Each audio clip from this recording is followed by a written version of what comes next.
insulin is released, and whenever there is high level of glucose, we call it what? Hyperglycemia. Whenever there is high level of glucose, we call it hyperglycemia. And whenever glucose level is low, we call it what? Hypoglycemia.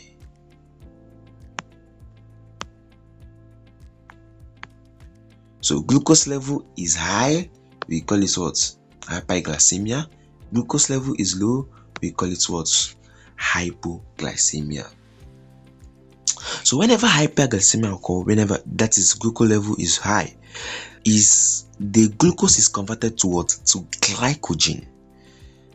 And when the glucose level in the blood is low, this glycogen is now later converted to what? To glucose back.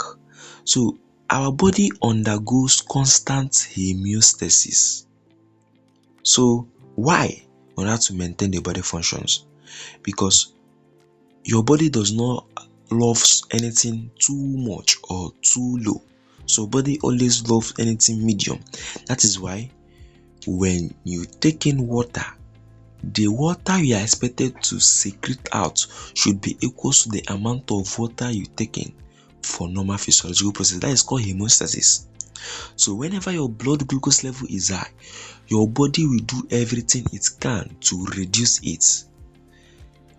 And whenever it's too low, the body will also do whatever it can to maintain it. So those processes are called homeostasis. We are trying to maintain the sugar level in our blood. So when the sugar level in our blood is high, it's taken to the liver to convert it to what? To glycogen. Then from glycogen, when we keep on eating and the food intake is greater than the energy expenditure, what will happen? This glycogen will now later be converted to what? To fatty acid. From fatty acid to what? Fat, to lipids or triglycerides, where it is stored in the what? In the adipose tissue. So, but when the amount of glucose or the amount of energy we are spending is equal to the amount of energy we are taking in or the food we are taking in, it will maintain it. So whenever the blood glucose level is low, and what can cause that? Maybe you are fasting due to economic purpose, maybe you are fasting due to spiritual purpose, or you have not eaten for a prolonged period of time. What will happen? This glycogen is broken down back to glucose, and this glucose is now released to the blood. Sometimes triglycerides are broken down to acetic which will now undergo complex process to form energy.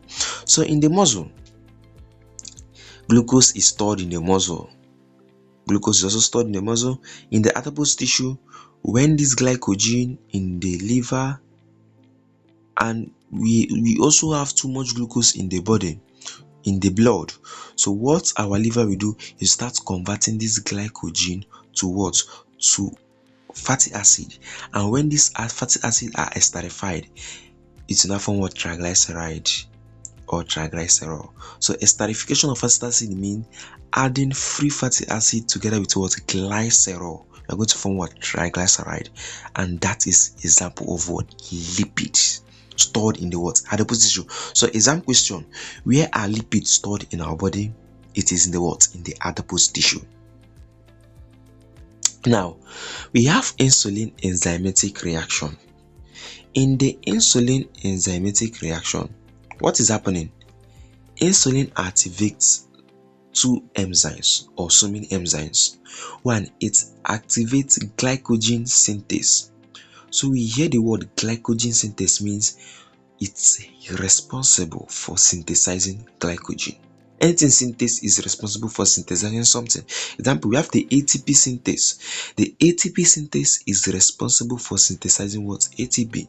So we have the lipoprotein lipase. Remember, we have lipid and remember we have lipase. So what is lipid doing? What is lipase doing in lipid? So lipase helps to break down what? Lipid. So we have lipoprotein lipase. So whenever our blood glucose level is high, or whenever there is fatty acid in the blood, what happen? This fatty acid are joined together with what? Proteins and cholesterols and other molecules to form chylomicron. And this cannot be allowed in the blood, cannot be allowed to stay in the blood, unless it will cause so many damages in our body. So our body and we now activate lipoprotein lipase, which what activates it? Insulin activates lipoprotein lipase, which will now break down these molecules and esterify it to form what? Lipid, which is now stored in the adipose tissue.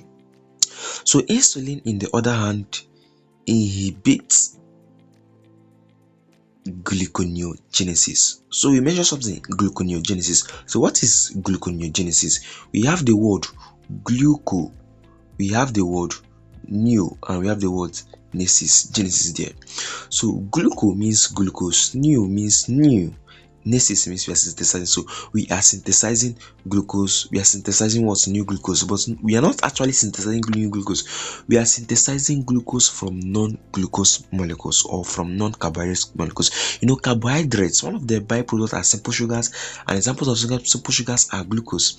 So when we are undergoing gluconeogenesis, means that we are synthesizing glucose from non-carbohydrate source. So insulin stop that because we don't want glucose in our blood. So because the body is undergoing so many processes to reduce the glucose in our body, because this is the feeding state, that is increase in amount of what? Glucose, which will now lead to hyperglycemia or hyperglycemia, high level of glucose in the blood, which will now be converted to so many processes in the liver, muscles, and in the adipose tissue. So gluconeogenesis, we are trying to produce glucose that will go to the blood. We don't want that. So insulin will start inhibiting those processes. So glycogen granules helps in storage of what? Glycogen in the what? In the hepatocytes of the liver. So hepatocytes are like cells in the liver that are so dominant. So the dominant phase of the liver, the cells that are dominant in the liver are called hepatocytes.